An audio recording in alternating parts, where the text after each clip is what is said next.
Welcome into the Boardroom Podcast. I'm Ward 6 Alderman Ben Piper. Ward 4 Alderman Chad Wicker. Took a little hiatus. Yeah, we have to sometimes, I was going to be, I had to go to Denver, Colorado That's pretty cool. With my work, my real job, and was out for about a week, and so we kind of, schedule didn't work out, and so we're back, though. We're back in the studio, live. What was it like in Denver? Cold or what? I'm assuming, right? So this was, I think it was about the 21st, 22nd of July, or August, August when we went out there. Mm-hmm. And it was like 100 degrees here that day. And I got out there and it was like 97 degrees. And my brother lives out there, and I was like, man, I thought it was supposed to be cooler in the mountains, out west here. And he's like, man, this is like this is like a record high temperature, and it's, it's never this hot. And then about the second day I was out there, it started cooling off, and then that weekend we were out there, it got down to, it was getting to low 60s. Nice. Okay. At night, and getting up to about 75 during the day. And big beer culture out there. A lot of breweries and distilleries and things out there. What do you call that? Craft beer, really big out there. Yeah. Well, that's pretty cool. Sounds like it's a good little spot to go visit. Well, one thing we ran into some Denver police officers, and we're talking to them, and their city is facing an $80 million budget deficit. Wow. That they're trying to wrangle through, and they're the same Holy schedule. moly. They have to do something before October 1 is their fiscal year as well. So they're trying to making cuts and different things out there. So wow. And it's kind of similar to they have some issues with they have their own city municipal retirement system. I think it's a big pillar of that liability. Big liability on that deficit. So they're working through it. So I think that's wild. kind of foreshadowing what we're going to talk about later today. I think so. Yeah, I mean, I think that it's something that the governments are facing, across the country, and I think you have some national talking points that are, trickling down there, and we'll definitely get to that later on in the show. But it is kind of, we're getting those first little hints of fall that are kind of coming our way. When you wake up in the morning, it might be 60 degrees or something like that. You're, fall's about to be here, and then it pops up and there's a 94-degree day and 93-degree day here and there still. But you can tell that I think that the worst of summer is over. I don't think we're going to have any of these long stretches of just really brutal heat. But am I mistaken? Is the false fall, is that a new saying or something? I don't remember hearing that before. I don't know how long it's been around, but I've always heard, like a fake fall or a false fall, right in that August or early September time frame. Like, I think I was going and looking back through, like, each day you get like your memories or whatever, like old pictures or whatever. And there was something from like 2 years ago.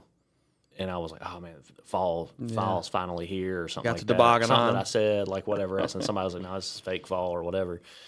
And so there is that little period where you get like a little cold front that comes through and it kind of knocks things down for a little bit. Yeah. But yeah, I think that we're going to start seeing, Hernando's got a football game here in a little bit. It's Friday. They've got Ridgeway this evening, be kicking off here in just a little bit, and going to try to get their second win for the season, 1-0 after beating Overton last week. So definitely congratulations to the Tigers, Coach McCann, on the new stadium opening up. Principal Case, Superintendent Usselton, congratulations on the new the new high school was opened up. It's been open for about a month now. The stadium was electric. It was a great atmosphere. Lots of people out there. The mini Tiger cheer camp kids were out there doing their thing. It was a really great time last Friday. I saw your daughter there. I have a 8th grader. Middle school game we played last night. They both the A and B team won. They beat Lewisburg. Pretty. They took it to them. That's Hernando. Who people call it Loserburg. Okay. Loserburg. I've heard that. But anyway, we won both games. Pretty decisively. I think I had to go coach a soccer game, so I didn't stick around for the complete end of the A team game. But I think they won 16-6, I believe. So there you go. Soccer season, like you said, is in full swing, and we've got teams should have a couple games under their belt by now, and everybody's getting that going, and that'll only last for about another month, and then we'll shut that down, and then we'll have we've got Water Tower Festival coming up later this month. Yeah, you doing the half marathon? We got the Water Tower 10K coming on October the 11th. You're doing the half marathon. I thought you were doing it with me. No, that's Bruce. Bruce Robinson's doing it with you. I know that he and I we're the older people on the board or whatever, so that you might group us together. But y'all are doing the half marathon because y'all are the peak athletes in our group. If I'm the peak athlete, we're in trouble. I know. Well, I mean, I'm just trying to hang with you, and I'm doing the 10K again this year.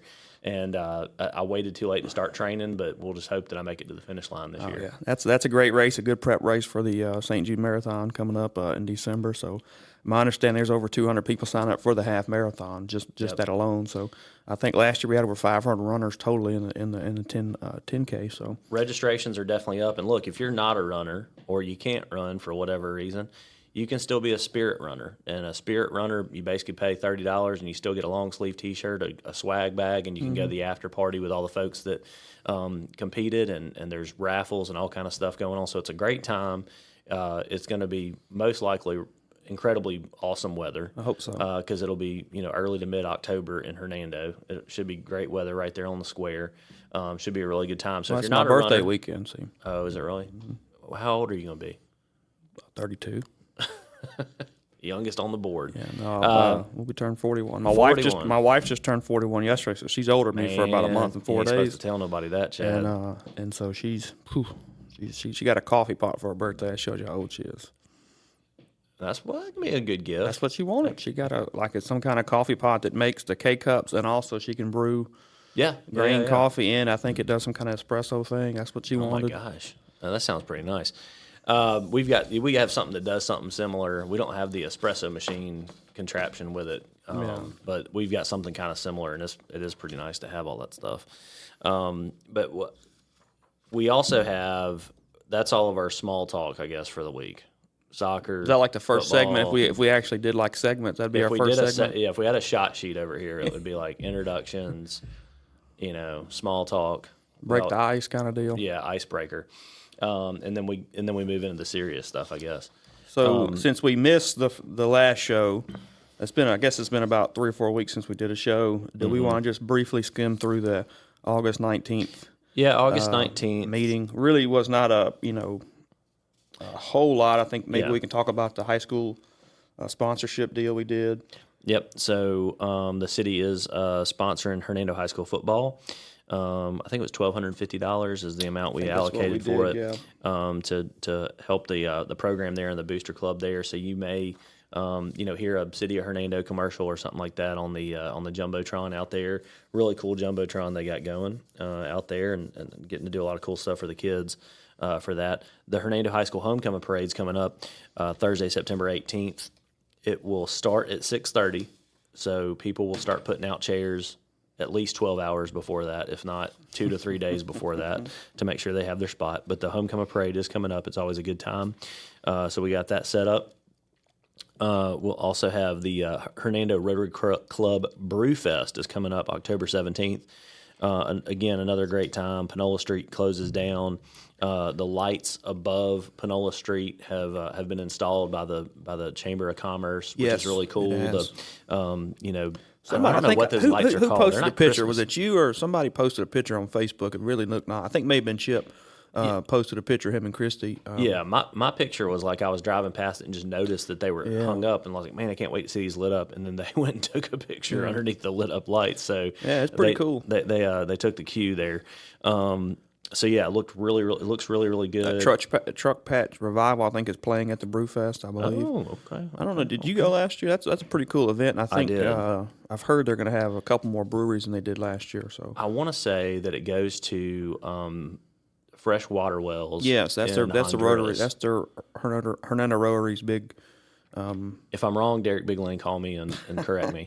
But I believe that's what it goes to. So you can try out some local breweries offerings. There's usually some really good food out there. It's a good time. It's usually a really, really fun night. So that's at 6 p.m. It's from 6 to 9 on October 17th. So Rotary Club Brewfest is going on as well. So we closed that street for that. We also had a proclamation for Down Syndrome Awareness Month, which is October 2025. We extended our emergency declaration from the tornado that happened in May to keep kind of the burn pit access going with the DeSoto County Road Department. That's just kind of a formality there, just so that we can continue to use that. There's a lot of brush that's still piled up at that burn pit that we're trying to get worked through. And then after that, we had some pretty lengthy discussion about the fiscal year 2026 budget that eventually carried over to our September 2nd meeting that we just had this week. So kind of turn the page there. Yeah. Turning the page to the September 2nd meeting, and we'll just jump into the budget discussion. I think that's really the highlight of the whole meeting, really. For sure. Before we get to it, though, I want to do this before we do that. So put the budget to the side for a second. That's going to be the thing we really talk a good bit about. A big shout out to the DeSoto Tate Baptist Disaster Relief teams that have been helping out, clearing properties all across the town in the last few months. From May 19th to June 22nd, they had 72 job requests. We gave them a community service award for all the work that they've been doing. And they had 10 teams coming in here from all the way down to the Gulf Coast that came up here, 1,300 man hours, 250 equipment hours, fuel, skid steers, man lifts. They were, cooking and feeding people out at the Irvin Brown Training Center out west of Hernando. Hernando Baptist did a ton of work feeding them and making sure they were all taken care of.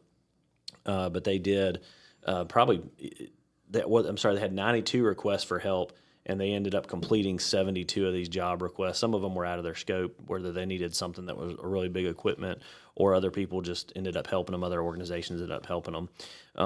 But they, really just doing some big chainsaw work, some debris removal for people that couldn't do it or couldn't afford to do it themselves. Yeah, so elderly people, obviously people who maybe don't have the the extra money to pay somebody $2,000 to come and cut a tree down or whatever for them. And so it's like a network of people that they basically respond to disasters and just volunteer to help people out. It's a great cause, and the can't thank those guys enough for doing that. And we had the little tornado there in the end of May that caused a lot of damage. Ben, I mean, your area was probably the worst. That night we couldn't get to you you couldn't get out because there was so much covering the roads. We quickly got that taken care of, but still, it's just the amount of work it takes to clean all that up. And we, like you just mentioned, the burn pit. They're still burning stuff from that storm that was cut down or knocked down. And I drive by the house there at Riley Street in Mount Pleasant and just see the big greenhouse that's got the tarp on it right now. So. Well, I think the reality is that when you start talking about having large tree removal, large trees that have to be cut down or whatever, they've fallen and they need to be cut up and taken to the road. Sure. If you have a dozen of them falling on it might be $100,000. Yeah. Right, and people just don't necessarily have that sort of safety net in place to do that. So organizations like this making it happen, it's takes huge. And sometimes it takes a little while for insurance to catch up and sometimes insurance doesn't cover it. Yeah, and that's right. Sometimes you don't have insurance that covers it, or different things. So, that's a good shout out there, Ben. That they did a great job for us, and hopefully we don't have something like that ever again. But I think that's unlikely, and so maybe they'll be there for us again. So we also we approved a LWCF grant. That's the Land and Water Conservation Fund grant. It's from the National Park Service, so it's a 50-50 grant that will provide new lighting for Kirkendall Park. So if you've been out there are some what we call like acorn lights that are like little lamps sort of that go around the walking track. What this is really field lighting. So it'll be 4 large poles that'll really light up the football field in the middle of the track. For Haifa, and sometimes we have soccer practices out there when the fields are too pretty good contingent of people go out and walk or run in the morning too, early in the morning. And right now they just have those 2 lights on the one side of the field, and it's still dark on the other side. So this should help with that. I know this is something that Jared's really been working on for a little while, so glad to finally see that come. Another part of that come out. Another part of that is, and this is something that wasn't said during the meeting, but it is important. When you accept one of these grants, because it comes from the National Park Service, you are designating that piece of land to always be a park.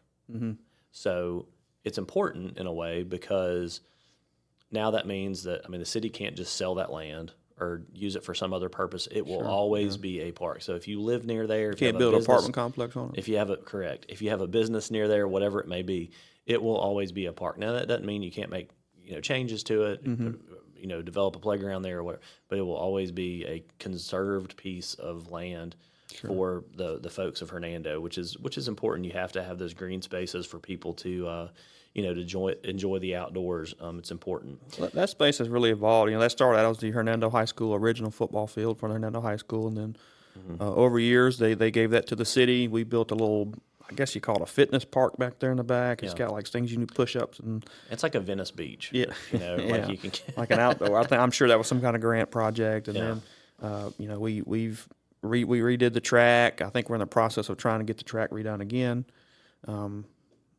With grant money, and so and we could I think during the previous mayor's term, 2017, or around that time they did a EWP project and cleared all that trees and rubbish out of there and made opened it up a lot better. You can actually see down there, and so I think that you see a lot of utilization there, especially this time of year. There's a gentleman that does like speed running training out there. I think we did our first track. This summer, we had a guy from the high school come and teach track to kids. So it's a good, good place to just go run and, if you want to get your miles in on a track on flat surface, it's a good place to go. So. I think there was 1 year we might need to bring this back. The crew of Hernando did a boo run, and we had all the kids dressed in costumes and run.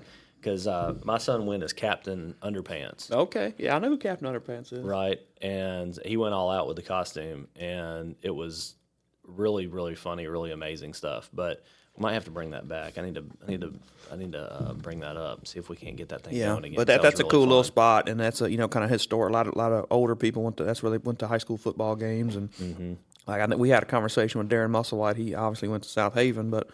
He said he threw so many touchdown passes on that field or whatever when he was in high school. So man, I don't know about that. Back when they were running. That's what he said. I don't know. Back when he was I wasn't born, Ben. Man, you're way older than me. You may have been born. Back then they were running the wing tee and they weren't passing the football. Come on now. That's what he said. It might have been a shovel pass or something. It wasn't some West Coast offense or anything out there. I just calm that down a little bit. But we also had another couple things. We're having some discussion currently with the county over opioid settlement funds. We have a drug court, and then we also have a request from DeSoto County to allocate those opioid funds. That's a really hard word to say for some reason. Opioid funds to these two organizations. For the county, it would be helping to fund a crisis center that costs about $3.9 million. For drug court, they're just looking for any kind of financial support we can give them to pay for testing supplies and chemicals and those kind of things. The city last year got about $40,000 in opioid settlement funds. The year before that was about $48,000. So far this year, we've only gotten about $20,000, but there's supposed to be more that's supposed to be coming in. It just sort of kind of trickles in whenever it trickles in. So that being said, we had some discussion around that, kind of like, do we do a 50-50 split or whatever we need to do there, and that'll continue to be part of the discussion now that we have a approved budget, I guess. Yes. One thing that has come up in the budget discussion is the need for a new ambulance for the city, and it was not something that was able to be put in the budget this year. It's about a $300,000 expense. The city has plenty of ambulances. Let's just make that part clear. Yeah, I think we need to clarify that. I think there's some confusion there. It is the need for a new ambulance so that an older ambulance can kind of be put into a replacement status. So the city has 4 ambulances. Okay. Yes. One is a backup. Yes. The backup has, I don't know exactly how many miles on it, but it's time to be replaced. That is what the ask is to buy a new ambulance to put in for one of the 3 full times can become a backup. So there's no, we don't have we don't have 2 ambulances or 1 ambulance. We have 4 ambulances, and we're looking to get a backup. Right. We want to make sure that the goal is to try to have ones that are reliable. Obviously, really important to have reliable ambulances. So, well, I think the meeting on the 19th. I think the question was posed to the chief, the fire chief, and I'm not saying he misspoke. I think he said that we were borrowing an ambulance from Horn Lake or something like that, because one of our ambulances was in the shop, and then so I think there was some confusion that we don't have enough ambulances to fill the stations, and that's not true.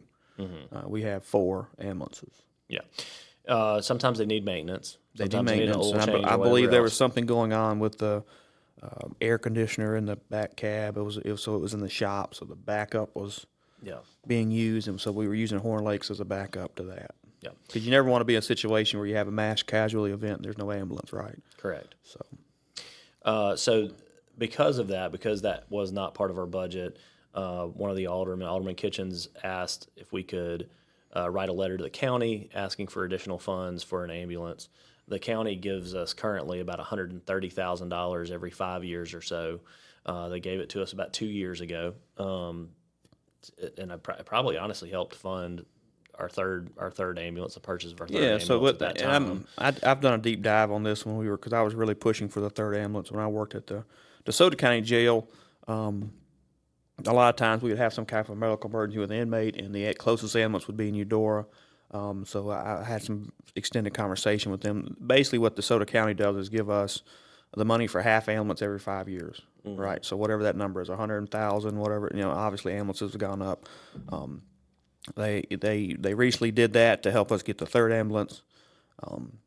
Now I believe during Mayor Ferguson's term, there was some discussion about whose name was on the side of the ambulance or whatever, and so there's a disagreement, and Hernando just paid for the ambulance themselves. And so that's how we got the second ambulance, I think. Anyway, I think we also need to be clear that DeSoto County probably will help us get an ambulance. I hadn't been part of the discussion between Supervisor Foster and Alderman Kitchens, but I can say that they have already approved their budget this year, so I don't think it's very unlikely we get any money this year. It may be something that we can go ahead and get ordered and maybe get some funds for next year. So I think we need to clarify that as well. Well, it does have to. I know our fire chief was saying it needs to be spec'd out. You want to make sure you get the right. Yeah, and I think you can go ahead and order one and have and hopefully He said it takes 6 to 8 months to get one in. So yeah. That could be something that happens by the end of this calendar year, and it hits next fiscal year. But we'll just have to see. But we do hope we're able to. Yeah, and we have great cooperation.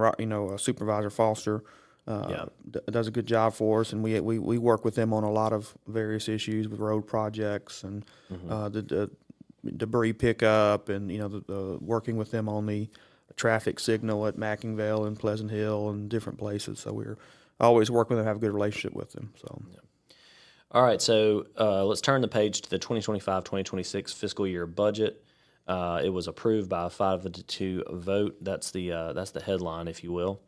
Chad and I voted differently on it, and we'll get to that here in just a little bit. But it is a $21.7 million budget. Well, I don't know what it's like with the we took a few things out. I'm not sure what the total the final number was. Basically, some of the high points here. There are a couple head count additions that were added. One to the police department, a full-time police officer. That will not happen until the second half of the year if revenues come in as expected. Also, an assistant park director, another half-year salary if revenues are there. And thought process behind that is to try to add police staffing as each budget year passes, rather than trying to add 5 police officers in a year or something like that. Try to add 1 each year to make sure staffing levels are sufficient. On the assistant parks director, it's very, very intentionally that the opening of Renaissance Park, which will happen probably next fall, we'll need additional manpower and supervision to run our growing parks department. I think the parks department has basically had the same head count. I mean, I don't know how long, 10 years probably. The parks department has not added Yeah, we haven't. I don't think we've done. We haven't added anyone in many years. We've added some projects, but no, I don't think personnel. But the number of participants and the number of programs continues to grow, and there's more headcount needed, according to our department director, Jared, and But again, those two positions will be contingent upon revenues coming in at a sufficient level for us to be able to fund them. The only other position I think that was added was in the what we call the utility fund, but it's basically that's water and sewer for an engineer's assistant that would basically look at infiltration issues. Now, when we talk about that, what we're talking about is if there are manholes that are cracked, if there are issues where developers aren't necessarily capping off drainage lines for sewer, and rainwater's getting into our sewer system, it causes our DECRUA fees to go through the roof. Our DECRUA fees are in the 7-figure range, and we are trying to get a hold of that in some kind of way to get that number to go down, to try to reduce infiltration. That's what we keep hearing is the problem. So we're committing a position there to specifically target that and get that under control. There's a couple little cuts that were made here and there during our discussion. I think there was a water tech position that was removed from the utility budget, and there was some. I think there was an effort to pass the budget as it was presented to us, and which did not pass. But then, with some of the additional cuts made with some of these asks, it eventually passed. I think both of us had concerns over the total amount of contingency, and the contingency is. It's not a rainy day fund. I know people refer to it that way, but it's really just kind of a cash. It's kind of a cash flow item that shows kind of where we are from a position of how much reserve are we working with, and the reserve fund is not at all where I think either one of us want it to be, but I think it's something we will have to continue to work on as this budget year progresses. And we will have to keep spending in check. I think if we keep spending in check, and this is why I ultimately decided to vote for the budget, if we have significant oversight, which I think we will with the formation of our finance committee, which I don't think we've ever had a finance committee before. No, that's new. So the finance committee is really going to be able to look at the trends of how revenues are coming in or not coming in or whatever, however that goes. I think we should be able to help clamp down on any kind of frivolous spending, not saying that there is a bunch of frivolous spending, but if revenues are coming in higher than expected, okay, well, let's try to save that money. I think that's a priority for this board is boosting that contingency fund. So let's try to save that money as much as we can and not just spend it. So I think we do have a fairly conservative budget for this next year. If revenues come in better than expected, we're going to put that money away in the contingency fund. That's my goal, at least, and I think that's going to be, the goal for the board. I think we have enough people that want to see that number improve as we get through the next 12 months. So it's just work for us to do with the mayor. Make sure the mayor's aligned on that principle of getting that contingency fund boosted, and that's going to be I think the mantra for the next 4 years is let's be really careful with how we're spending money. Let's save as much as we can over the next 4 years to get ourselves in a better position. Right. Yeah. So the total expenses for our general fund budget and this budget that was approved is $20,847,000. So that was our general fund budget. I think you did a pretty good job talking about some of the issues we had. I think there was a big discussion about whether or not to keep the police officer position in the budget for half the year, or to keep the I think it's assistant park director position in there for half the year. We went back and forth on that several times, and we do agree on the fact that our contingency continues to dwindle.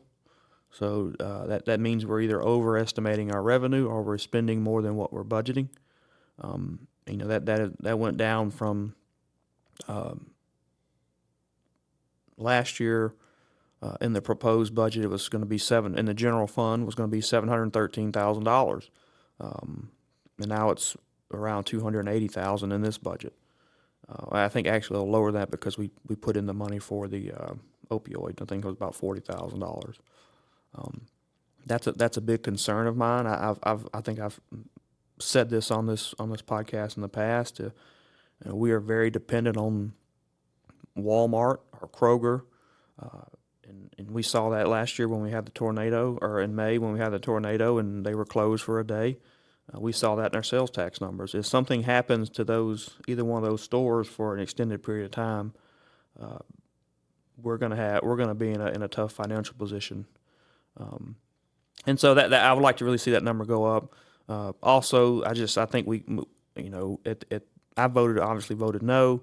There were some concerns about maybe some overestimate of the revenue that I'm still worried about. But I do think overall, we're not always going to agree on everything, but I think there is a good bit of positive things in the budget. I do support additional police, additional park people. I just think we've done a really good job of getting people's salaries up over the last 3 or 4 years, and so we've got to be careful with that. There's also, the PERS. We didn't really talk about that in this discussion at the board meeting, but PERS was a big hit to us that we had to put in this budget. That's still that's true. So when we add headcount, those are recurring expenses that we joke about.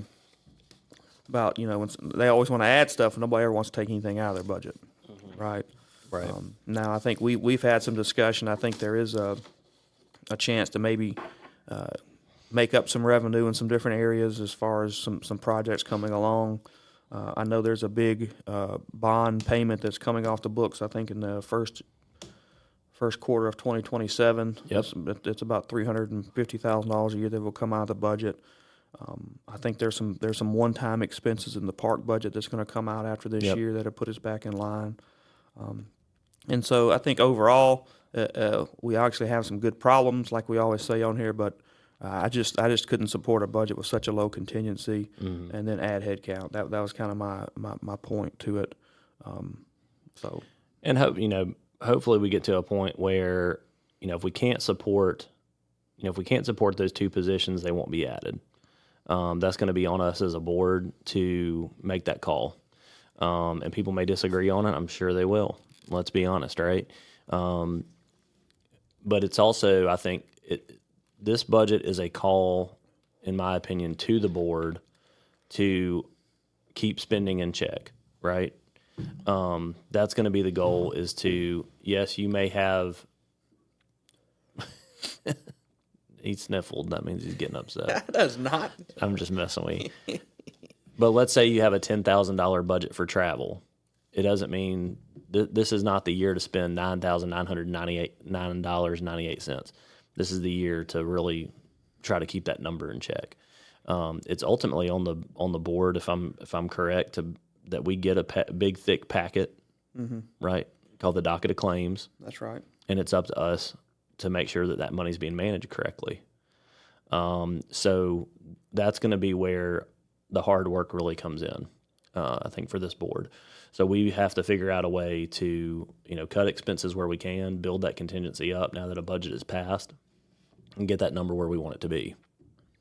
So I think the message to, some of the department heads, and I think the mayor pointed out, we have to try to not spend money unless it's absolutely necessary to provide services for people, and let's be cognizant of that. It's taxpayer money, and save where we can. Well, one thing too, and don't want to get too much in the economics of things, but we're in a kind of a weird economic climate right now. There's a lot of uncertainty. I think I sent you something this morning where one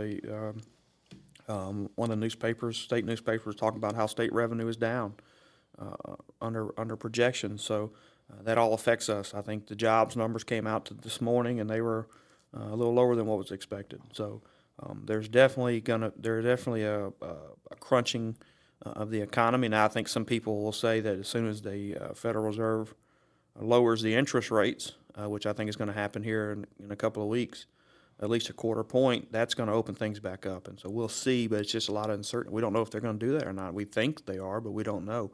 And all that affects people building houses. There's a lot of houses on the market right now in DeSoto County, Hernando.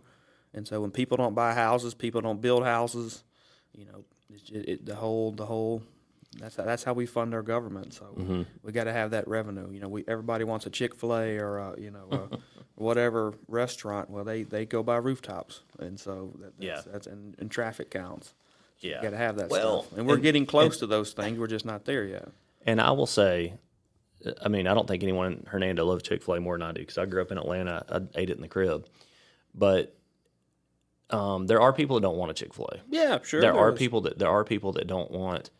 And I'm speaking for them because they're constituents of mine, and they've talked to me. Ben, can y'all just quit issuing building permits altogether? Mm-hmm. Can we just not add another house to Hernando? We're full. Tell them that we're full and that we can't. Well, we can't legally do that. We can't legally tell people they can't build on a piece of property that's been under development. Is the city going out and aggressively pursuing commercial opportunities and trying to get businesses to locate here? I don't think that we are. No, I don't. I think we'd do a better job if we really were doing that. There's not a recruiting budget like at with some of these football programs. They have recruiting budgets or whatever. We don't have $100,000 set aside to pay somebody to bring in fast food restaurants and gas stations and all this. That's not what the city does with its money. It's happening more organically. And so what happens is when that happens, it's all market driven, right? That's right. People ask, why are there gas stations coming in? Because we're not necessarily targeting our corners to be certain things. And then you're in the a space where it's like, well, is that a role of government to try to specifically bring in certain types of business, or should it just happen based on what the local economy is providing for people? Sure. So that's definitely a larger discussion for another day. But yeah, the budget is passed now. Now the hard work really begins, in my opinion. And I think that I've got had several people that reached out and just said, hey, what's going on? What exactly is in this thing? Is there some big waste of money somewhere or something like that? It really is not. Year over year, the amount of money that changed year over year is actually very small. Only about a 5% increase on $400,000 or $500,000, I think. Yeah, I mean we talked about this at the board meeting. I mean, really, minus a few capital expense projects, something we hadn't talked about, Ben, is the dire need for a new roof on the Gale Center that we put in this budget. Mm-hmm. I think that's going to be over $750,000.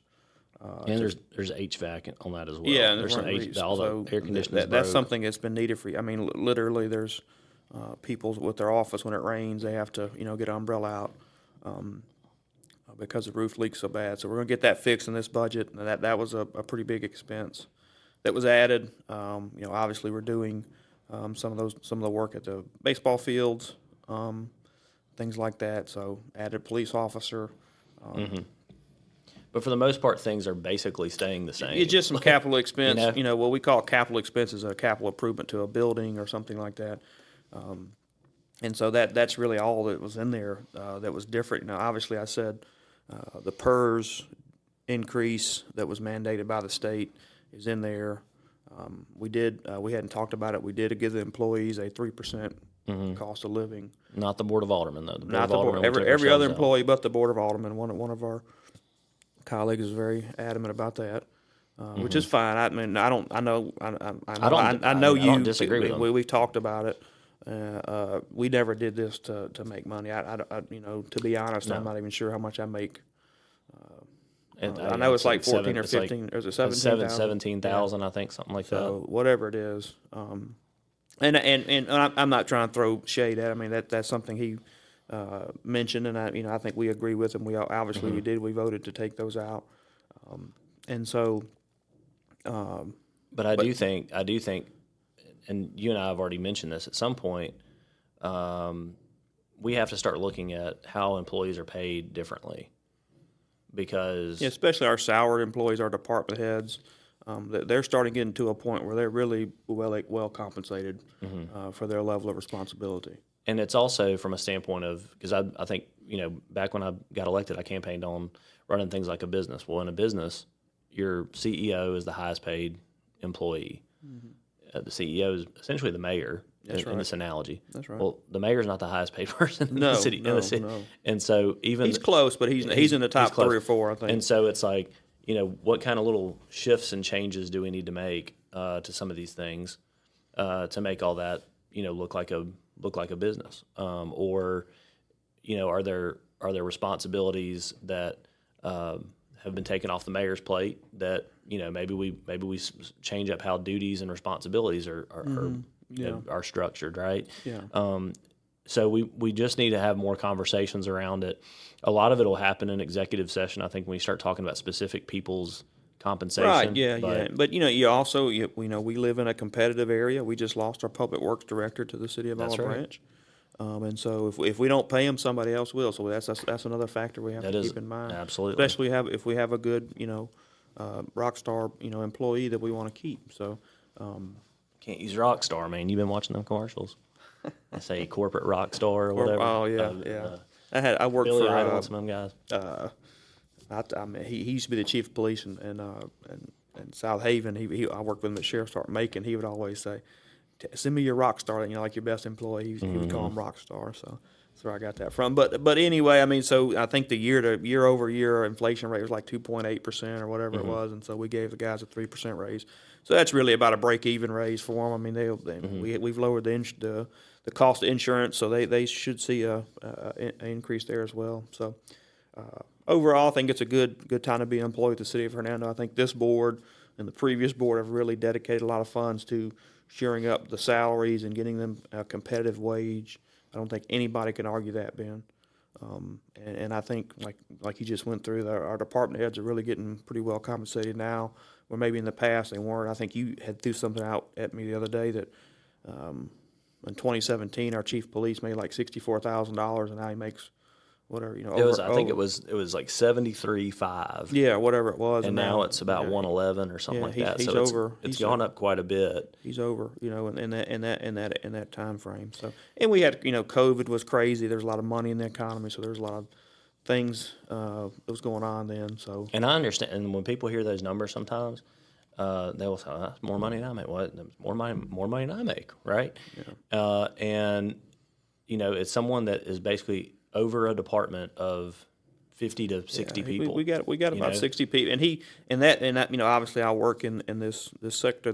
That's pretty much in line with everybody else in that. Maybe the city of Horn Lake, but everybody else he's probably right there with them. They actually may be a little more than him. And so you're paying for experience, you're paying for knowledge, you're paying for leadership. Same thing with the fire department. He's pretty well compensated. The mayor's fairly well compensated, I think. So, but I think that reflects, in my opinion, the priorities of the community. They want public safety is first and foremost. I think everybody wants to be safe, and so that's where I think close to two-thirds or more than 2/3 of the budget goes to public safety specifically. I hadn't done it this year, Ben. I know last year it was 67%. Of the fund, of the general fund, was towards public safety. I would think it's probably something very similar to that this year. It's pretty close, if not more than that. So I mean, that's I've always told you that's the way I learned to do a budget. Is your budget reflects your priorities, and so I think this budget, again, with so much of it in public safety and the Parks Department, I think that's the priorities of the budget of the board, and so. And we'll keep chipping along. Well, I think we got 12 months of hard work ahead of us as a board to really keep a close eye on these things, and also just to make sure that the priorities, to your point, are being funded. Well, Chad, I think that's we've talked the budget to death now, and we're October 1st will be the first new day of the new fiscal year, so that's right around the corner. We do have Water Tower Festival. It's coming up on is it the 27th? Is that right? Man, is it I probably should know that. I probably should know that, but I think can't that's remember. I think that's it.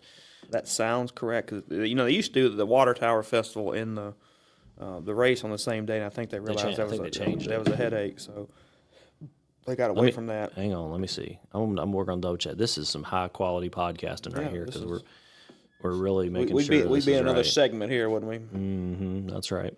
It is where's it at? Yep. It is the 27th, the Water Tower Festival. That's a Chamber of Commerce event, 9 a.m. to 3 p.m. on the Hernando Square. It'll be a great event. Sure. Even though we could barely remember what time it started. It is Saturday, September 27th. We'll have that going on.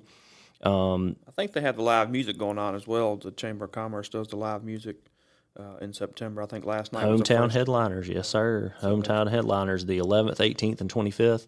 That begins at 7 p.m. each night. DeSoto Arts Council puts that on there on the Hernando Square. So if you don't have a soccer game or anything like that going on, you can pop right in there and check it out. Yep. So that's what we got going on. The next big thing coming up, the Hernando High School Homecoming Parade, will be on Thursday, September 18th. It begins at 6:30. Line up a little bit early and enjoy that thing. It should be a great time. Go Tigers. Beat Ridgeway. All the stuff. Anything else you got, Chad? I think that's it, man. I appreciate you listening, and I think we had some good information today. And as always, if you have any questions or anything, reach out to us on Facebook, or I think most people have either Ben's or mine, our cell phones or emails, and reach out. And we're here to answer questions, and we love this stuff, so let's talk about it. So we appreciate y'all listening, but for now, I'm Ward 6 Alderman Ben Piper. I'm Ward 4 Alderman Chad Wicker. Thanks for listening.